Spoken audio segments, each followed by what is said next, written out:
On this edition of Native Report, I interview my Native Report colleague, co-host Ernie Stevens.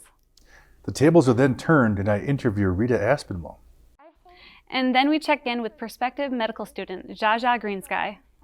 We also learn what we can do to lead healthier lives and hear from our elders on this edition of Native Report.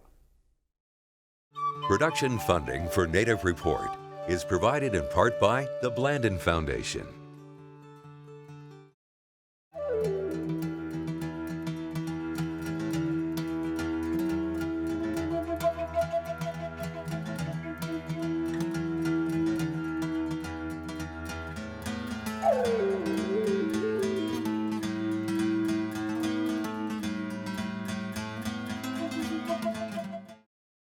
As many of you may know, Ernie and I have been hosting Native Report since season 11. While we've gotten to know one another, we've received viewer inquiries requesting more information about who we are, and we thought it would be fun and informative to interview one another.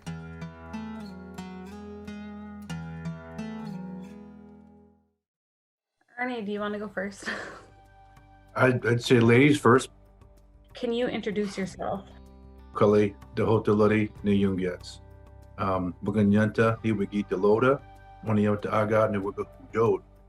So what I said there was, hello, my name is Ernie Stevens, the third. Dahotalari is my Oneida name. It means he speaks as he comes this way. I like to refer to it as I'm walking and talking, which I do all the time. And I am of the Turtle Clan, and people of the Standing Stone is the land and people from which I come. You got a beautiful family, you got some little ones. Can you talk a little bit about, your family and just kind of go through that personal introduction of yourself and your family, please? Buju anangi kwe indigenous ajijak and dudem nagachu anang and dunjaba. Just to translate, my name is Rita Aspinwall. My Anishinaabe name is Star Woman. I am from the Crane Clan and I am from Fond du Lac, Band of Lake Superior, Chippewa, located in northeastern Minnesota. So I do have quite a few kids. I live with my partner Colton, and we have 3 beautiful boys and 1 little girl. So Ernie, you and I have been co-hosting Native Report for quite a few years now, but I think everybody wants to know, what do you do day to day? What's your profession? I'm doing a lot of freelance work right now. I just came off of a 3-year term on the Oneida Business Committee, which is essentially the tribal council. But right now I'm founding an esports trade organization called IGEA, Indian Gaming Esports Authority. I am doing a little bit of stuff with some youth sports development and things like that. Working for a foundation called 7G Foundation. So I'm just kind of, I guess, into a number of things, but that's what takes up most of my time. You had some plans this pandemic with your family that sort of got postponed. Can you talk about that a little bit and how that's been for you? So the pandemic across the nation, across Indian country, it has rocked everybody's world, and my life was no exception. I was planning on getting married to my partner, Colton, but unfortunately, plans have to change and we have to adapt, and we're just rolling with it right now. And, hopefully someday we can finish those plans, but for right now, we're just making sure that everybody is safe and we take proper precautions. You mentioned that you are involved with youth sports. Do you have any advice or anything you'd like to say to the upcoming generation? Yeah, great question. It's a defining year for us, and so I think the one thing that I would say, this would be to all kids, but obviously focus really on our Indigenous children, is listen to your elders, listen to your history, listen to your culture. The teachings are there, and they're showing us the path before us. And so I would recommend they be really in tune to that and focus on those teachings as you try to become healthier and try to become I guess a better person, student, human being, and all that. I think that's what I try to teach my kids when I'm coaching. And I've done it multiple sports. Right now it's really mostly lacrosse. So lacrosse is a perfect vehicle to teach those things, because it's in the very teaching of lacrosse. I mean, it was given to us for health and mind, body, and spirit healing. So I try to apply that to just about anything, um, when it comes to youth. And I would say definitely do that. You know, language is very important. I think all those things are important when it comes to developing yourself. And if you're not interested in sports, find something that interests you and apply the same teaching and philosophy to that, no matter what that might be. So if you could talk about just your community for a minute, and some of the things that you are proud of, some things that you've seen growing up, things that you feel that viewers should know about and the world should know about your community. I think that's important to understand of where you come from, your family, and all those things. If you could just mention some of that. One thing about Fond du Lac is that we help each other. I mean, it's all over the world. I know it, but Fond du Lac, if someone's in need, there's going to be a neighbor, a relative helping you out. One thing that is really, really prevalent is healing. There's so many different forms of healing across Fond du Lac, but one form of healing that I'm a part of is the QUAPAC. It's an Indigenous women's running group, and we created this group that has this space for Indigenous women just to run, heal, be together, bond, communicate. And that has really helped me being away from my family when I moved up here. So I'm really grateful for all of the resources and all of my friends and families and loved ones that are up here that have, embraced me and my family. I think it's a very powerful thing that you do in my community. Our women are our leaders. They inspire us. They've always been since the beginning of our time. And so we always look to that in other tribal communities, regardless of their societal approach. We always want to know what their women do and what their women think. And, when it comes to engaging or understanding their community, for example. There's women in there that have taught me more about my culture than I had the chance to know in my lifetime. And without them, I truly do believe that it'd be a different time for me living here if I didn't have them. One question that I think might be interesting for the viewers to hear is sharing one or two things that they may not know about you. What they don't know about me, I guess, is I'll go to the personality. I'm a very what's the word, empathetic and sympathetic person. I have a very strong sensitive side that I really hate to see people in pain and see people suffer. So it's been sort of a hard situation too, especially with a lot of community members around home. And I've always been seen as the strong protector type, and I'm there to do that. Of course, my family kind of teaches about that, accountability, all those things. I'm all, tough love. I'm the forebearer of all that for my family and other people. But I also understand people, that they have the soft side for I guess all living creatures, and I hate to see people suffer. So I guess not a lot of people know that about me, even though I'm a hunter.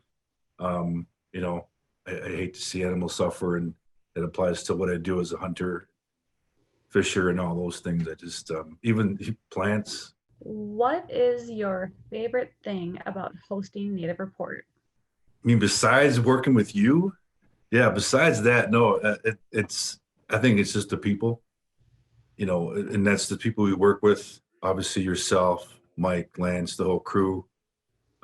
Wonderful people that do a wonderful job, and I don't see all those inner workings, but I know for the most part, what it takes to do this show. And I think that's, I really appreciate that, and I'm proud of that. What got you into Native Report? What drew you to it? I understood you were a voiceover. You did some voiceover work. So talk about some of the work you did before Native Report and what really drew you into wanting to be a part of it. Um, and just talk about that a little bit.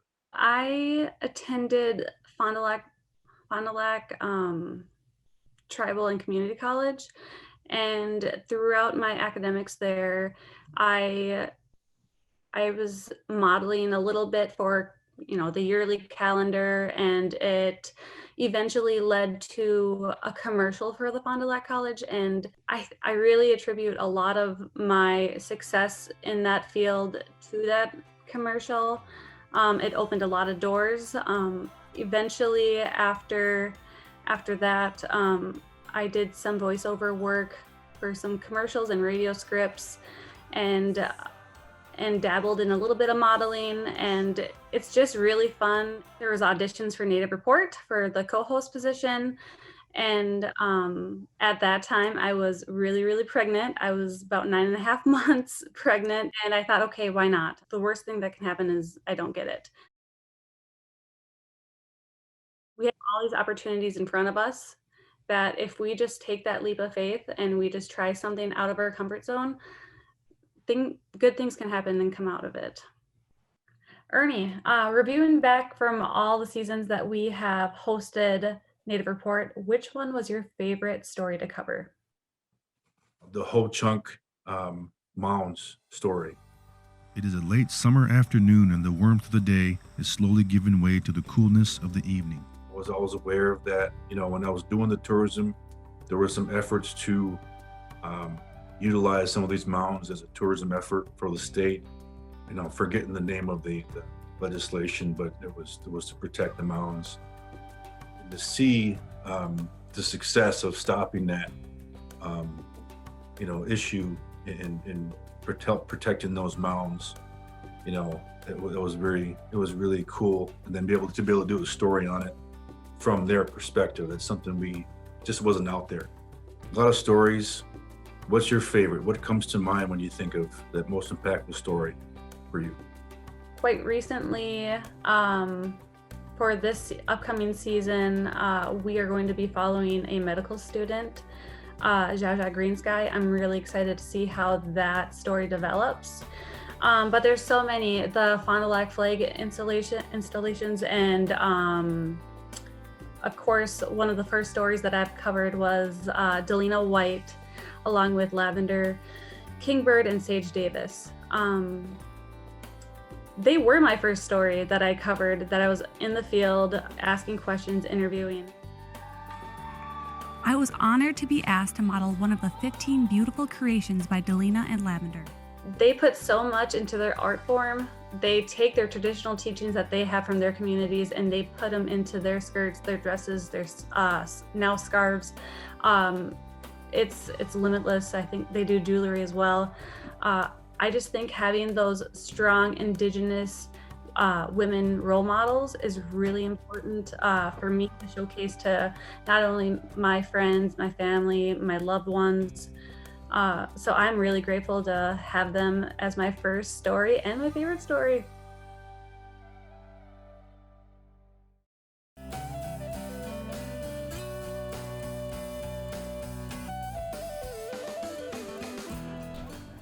Buju and Denaway Maganaduk.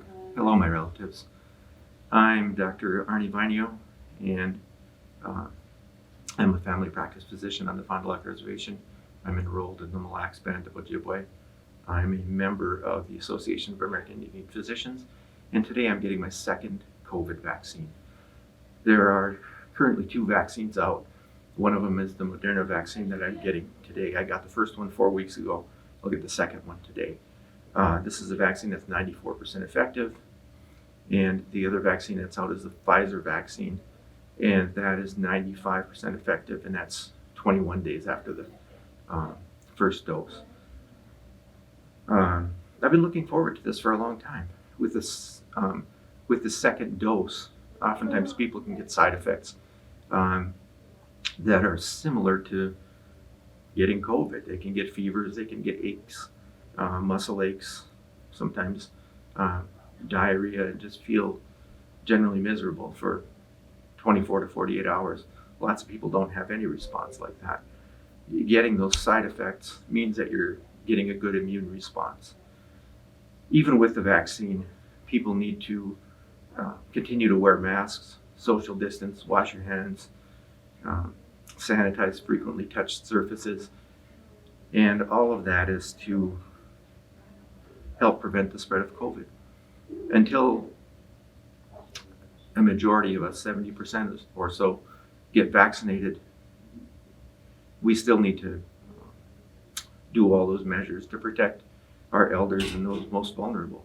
People who have diabetes, heart disease, asthma, COPD, and other things that are relatively common conditions are at risk for more severe disease. Elders are at risk for more severe disease. Getting a vaccine means we're saving lives, and all of us can do that. And this comes down to love and respect. So we're gonna have you wait for 15 minutes now, okay? Just to make Okay. sure you don't have any reactions. Okay. All right, thank you. Thank you. You're welcome. Okay, so got my Band-Aid, got my vaccine.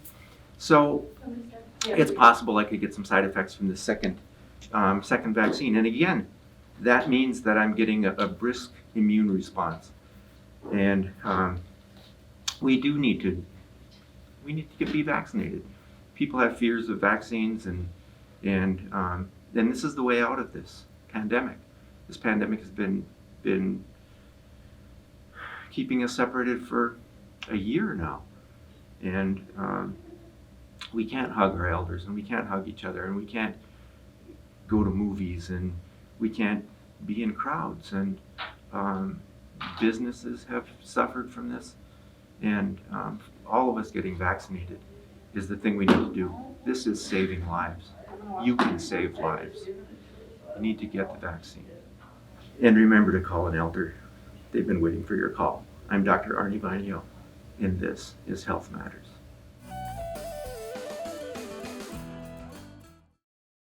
As a middle school and later as a high school student, Jaja Greensky excelled in what is commonly known as STEM courses: science, technology, engineering, and mathematics. She went on to get her biomedical degree, and upon reflection, she chose to apply at medical school at the University of Minnesota Duluth. Tonight is our first installment of following Jaja in her quest to become a doctor.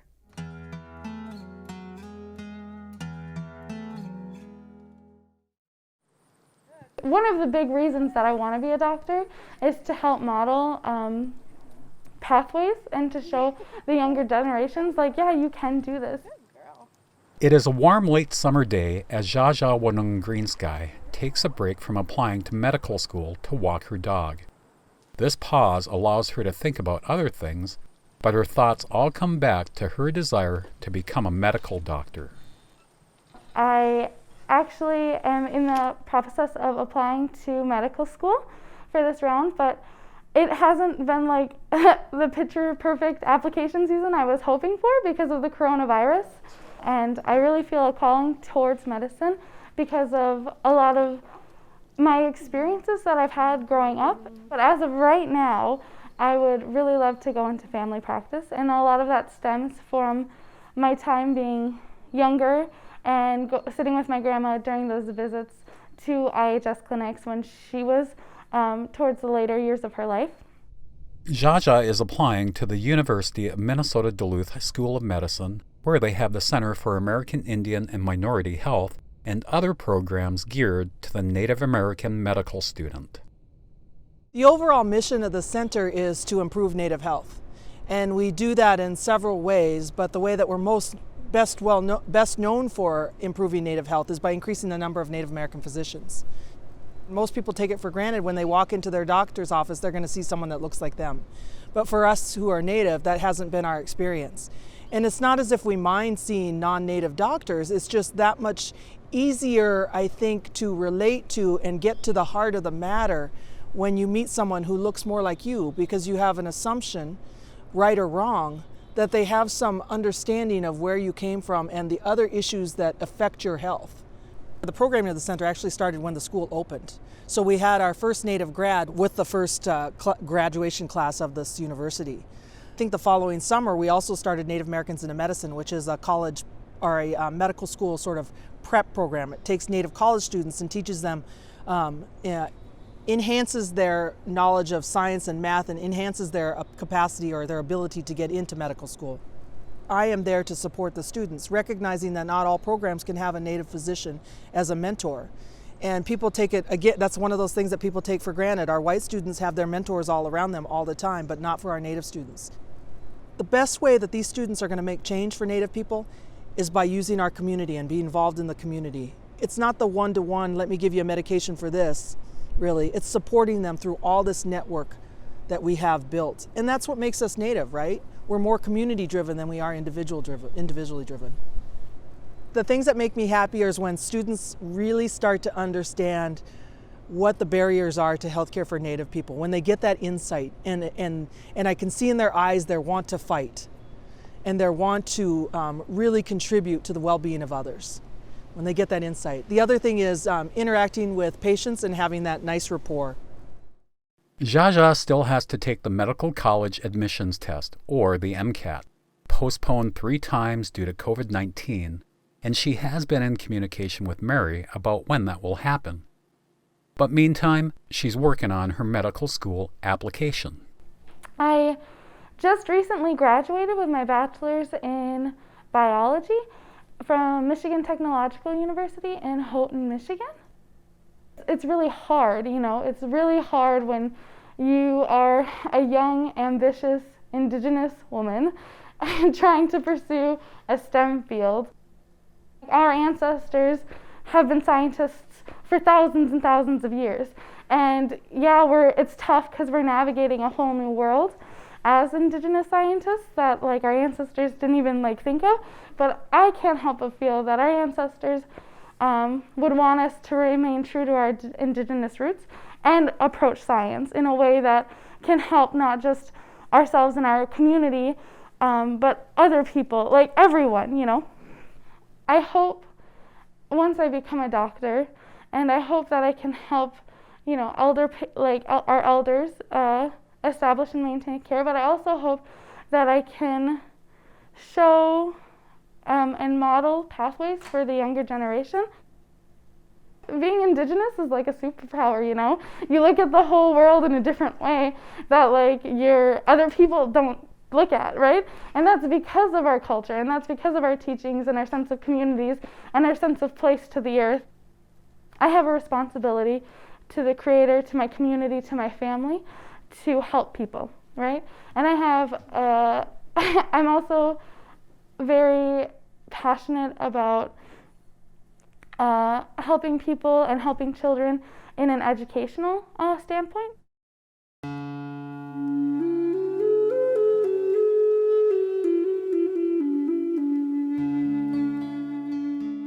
Marvin Defoe, I'm a member of the Red Cliff Band of Lake Superior, Chippewa. I'm an elder here in Red Cliff. Probably 30 years ago, I noticed that these birch trees were dying. Look up, I'm gonna go get the bark and look up and the leaves are gone. So I went all around Lake Superior looking at the birch trees. And they're all starting to die. They were all starting to die. And that's what was coming. That's what was coming. And then their climate that they live in, if you go around the world, there's like a little line that goes all around the world, that within that line there's birch trees. There's birch trees. It doesn't matter if you're even in Japan, there's birch trees, in Sweden, in Russia, China. And here where we live, there's birch trees. That line, that tree has to live in a certain atmosphere or an element. What's happening with climate change is that it's going north, right? That's going a little more north. It's getting too warm for the tree, too much stress on the birch trees where I live here. So they're dying off. They're going to die off. They're dying off. It's like, because the trees are alive. They're alive just like a shinabe is alive. The birch is going to change. So things are changing, the earth, the environment, it's changing. And I hope, I pray that we can change the escalation of the climate. I pray that we can do that.